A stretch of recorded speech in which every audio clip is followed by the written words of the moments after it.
Welcome to Fabian's Zeitgeist. I'm your host, Fabian Kira, mechanical engineer by training, global observer by obsession, and professional overthinker by default. This podcast is my way of decoding current events, economics, politics, and the societal ripple effects that shape our world. I'm not here to pretend objectivity. I've lived, learned, and accumulated biases like anyone else. What you'll hear is my unfiltered perspective, honest, flawed, and open to contradiction. As Socrates once said, I know that I know nothing. You do disagree to my opinions. That's good. It means you're thinking. So, no matter where you are, no matter if you're young or old, a woman or a man, you're white, black, Asian, blue for all it matters. If free speech and unapologetic thinking are your thing, then welcome home. With that out of the way, let's jump straight into today's topic.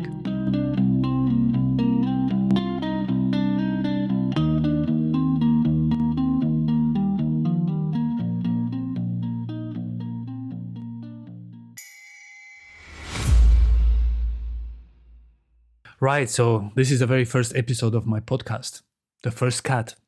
And as the song goes, the first cut is the deepest. This will probably define whether you'll stick around or wander off onto more entertaining, funnier ways to fill your time. So I was thinking, which subject should I approach for the very first one? Should I talk about politics, wars, Ukraine, Middle East? Should I talk about migrations, AI, the new world order, and the shifting of the economic balance? I took a risk and I decided to talk about me. Yes, me. So you know whose voice is coming through your headphones and whether you might be at all interested to listen to my rants in the hopefully many episodes to come.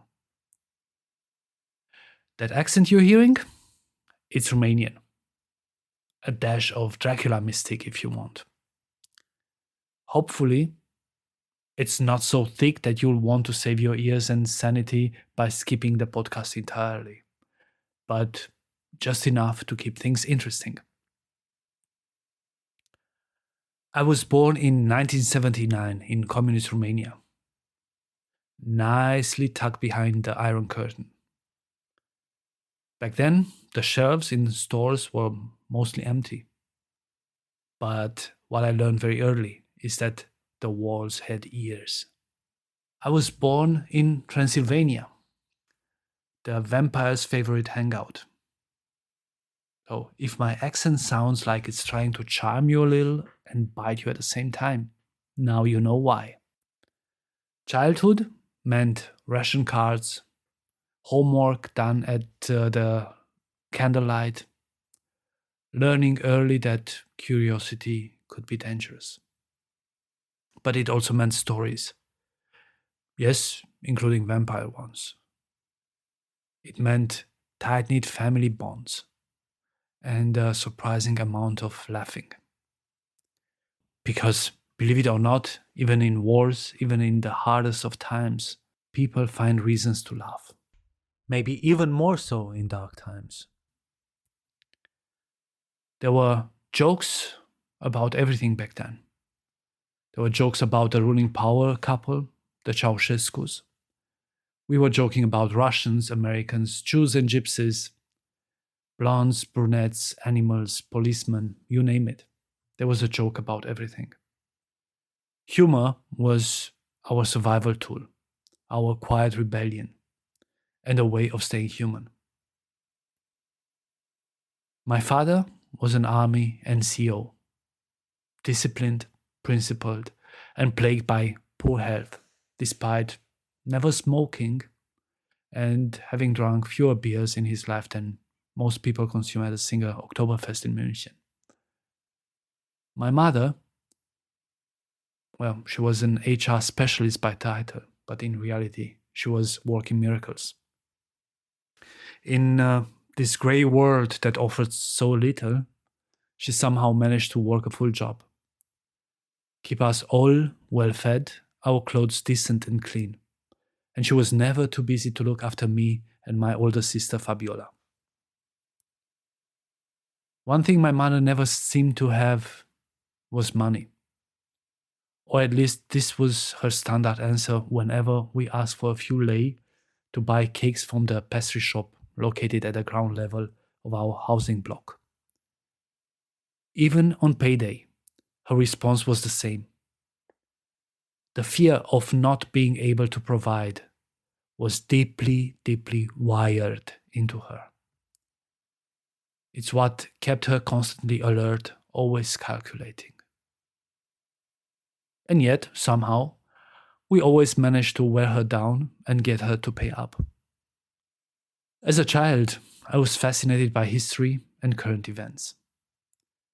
I remember late night listening to Voice of America with my father, the volume barely audible, like a conspiracy, as if the radio waves themselves might betray us. I even have a vague memory of hearing about Reagan being shot. Though I was only 2 at the time, so it might be one of those fake memories that history and imagination stitched together. School was something I excelled at least in the early years, before my curiosity about other things took over. What other things, you might ask? Well, what can be more interesting for a 12, 13, 14-year-old guy than the girls? But this came later, 2-3 years after the communism collapsed in Romania. During the communism, I actually loved school. It was competitive, and I thrived in that kind of environment. Back then, not every child was a winner in every field, and we all knew it. No one was out there handing out participation trophies. Hurt feelings? Who cared? Bullying? It was not existing. We didn't know back then that it's a thing, that it can affect your life. Therefore, it didn't. Almost everybody had a nickname. And almost everybody found something where he or she could shine. I was, for one, good with the books, but I was never good at sports. I was more into reading adventure books than playing with a ball. Because of that, I was usually among the last 3 or 4 picked when we had to split into teams for football or soccer, how it's called in US, during school sport hour. My colleague Robbie, on the other hand, was the best player in the school. He was the one who got to choose who made it onto his team. On the other hand, I think he had to repeat every grade starting from the 3rd, at least twice. School was not his strong point, and showing up was simply not enough. That part of my childhood, I didn't think it was so bad. It gave me a taste of how the real world works. Unfair, unapologetic, and indifferent to your feelings.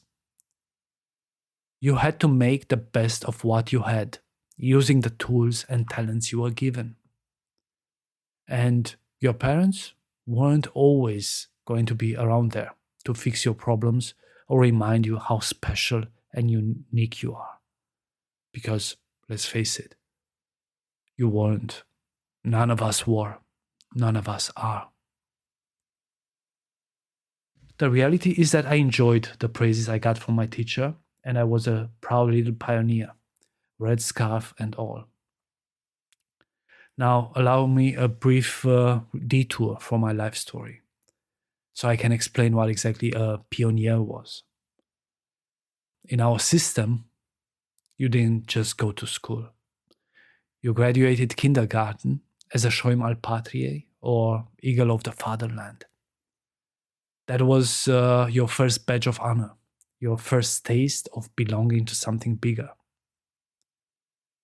Then, when you grew up in primary school, you leveled up as a pioneer. It wasn't just a title, it was a rite of passage, complete with red scarves, solemn oaths, patriotic songs, and badges and cords. Yes, we had chords. If you ask yourself what these were, well, there were these things draped over your shoulders like military honors, like the officers in the 19th century's armies, something like this, maybe you can imagine. But this weren't just for show.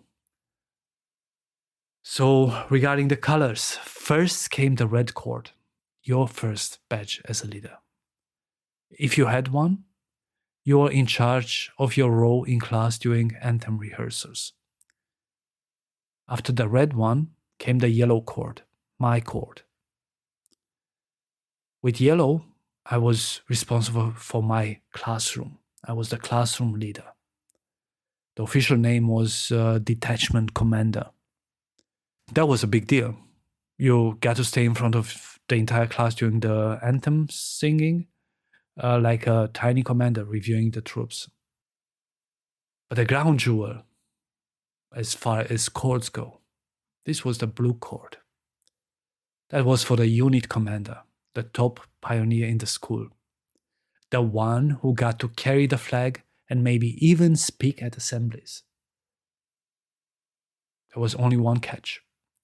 You needed to be elected from the other yellow cords, but you also had to be in your final year before high school. So it was really a very short tenure. At least this is how I remember it. I might be wrong here. But history had other plans. I never got to compete for the blue cord. The revolution came in 1989 before I could get a shot at it. 1 minute I was climbing the ranks, the next minute Ceausescu was gone. And so was my shot at greatness. Timing, as they say, is everything. So we talked about Shoimi Patriae, we talked about pioneers. After that, there were additional levels. I didn't get to experience them myself because I was quite young at the time. But as I remember, by the time you reach high school, you were expected to become a utecist, a member of the Union of Communist Youth, or Uniunea Tineretului Comunist. This was really the final stage before reaching the peak of ideological indoctrination. It meant you were ready to carry the torch for the party, to be a model citizen, and maybe even a future leader. Looking back, it was less about growing up and more about being shaped, molded by the system. If you played your ideological cards just right, you could eventually, after being a utecist, join the Communist Party. Heck, might be that if you had the right communist pedigree, you might even get a shot at university. Merit was optional, but connections were everything. Now, getting back to my life story, as I hinted earlier, the revolution shattered any hope I had of climbing to the top within the communist dream. Suddenly, history wasn't just something we studied, it was something we lived. The streets were filled with hope, excitement, and the realization that change was possible. Democracy arrived like Coca-Cola, sweet, sparkling, and a little disorienting. Everything was allowed. This was my understanding of democracy. You could finally talk openly about everything. You can speak your mind and don't fear any consequences. On the other hand, the stores that were now finally full with everything, our parents could afford less and less by the day. Factories closed, inflation soared, and our future felt both wide open and deeply uncertain. I remember in 1992, Michael Jackson had a concert in Romania. I remember my sister was crying in front of the TV because she was happy and could not believe that the Michael Jackson was in Romania. It was around that time that I started entertaining dreams of becoming a rock star myself. Guns N' Roses, Bon Jovi, Metallica. It was unbelievable. I wanted that. For a short time, I even had a band with my neighbor, Andy, a high school classmate, Vladi, I guess was his name, and a few other guys. I honestly don't remember their names anymore. Spoiler alert, I never got to be a rock star. As I grew older, I traded childhood dreams for responsibilities. I became a mechanical engineer, not because it was glamorous, but because it was practical. At this point, I guess it makes sense to fast forward to more recent times. Not because there's anything to hide, honestly, but simply because those years don't bring stories that ask to be told. During this time, I learned, I worked, I met people, I traveled, I lost people I loved. I grew, I hoped, I stumbled, I stood back up. I lived, but not everything I lived deserves to be narrated. Chasing stability and a better life, in 2011, I moved to Germany, in Bavaria, alongside my brilliant and beautiful wife, Eva. But looking now at how things are unfolding in Germany, I'd say that stability remains as elusive as ever. These days, I find myself increasingly uneasy about the slow erosion of Germany's economic strength, the fragility of the automotive industry, where I've built my career over the last 20 years, and the broader uncertainties that seem to multiply by the day. The wars, the demographic shifts, the political polarization, the creeping sense that the systems we rely on are more fragile than we thought. And that brings me to this podcast.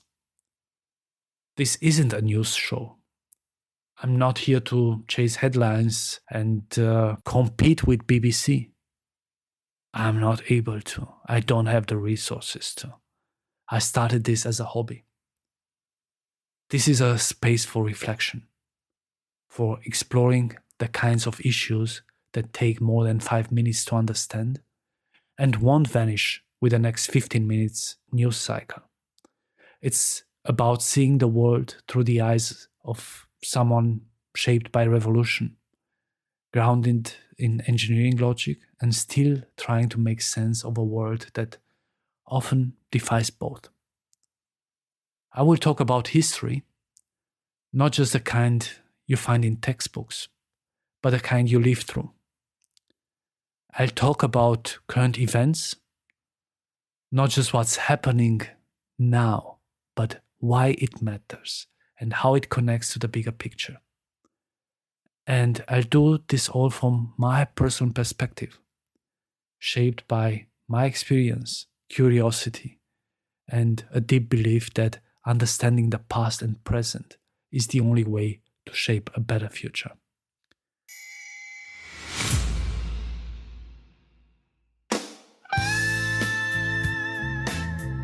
Hi guys, it's Eva, Fabian's better half. At least that's what he calls me. So, did you enjoy the podcast? If you did, go ahead and hit that like button. Even better, rate it and subscribe. That way you'll be notified as soon as new episodes drop and you'll be helping others discover the show. If you'd like to support Fabian's Zeitgeist, you can do so by donating via the PayPal link, which is available on the podcast's website, www.fabianszeitgeist.com. That's FABIANSZEITGEIST. Your contribution helps ensure the continuation of the podcast and keeps the conversation going. Also, don't forget to leave us your feedback. It helps shape the direction and quality of future episodes, so feel free to share your thoughts. Until next time, stay critical, ask questions, form your own opinions, and be ready to change them if you hear better arguments. Fabian always listens, eventually, especially when I tell him he's wrong, which is often. Alright, bye guys.